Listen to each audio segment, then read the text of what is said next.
how to dispute credit card charge on Capital One Bank.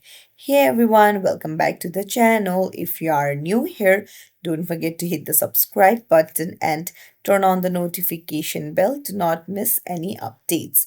So in this video, I'm going to show you how you can dispute a credit card charge. Let's dive right in. You need to head over to your browser and then you need to go to capitalone.com. Now you can scroll down to the bottom and there you'll find contact us under support. Tap on it and then you need to scroll down and you can see understanding the credit card dispute process. You can tap on it and from here you can understand the whole process. So just read all of the details given here. So you get information of what happens when you file a dispute, after you file a dispute, various possibilities, and more FAQs.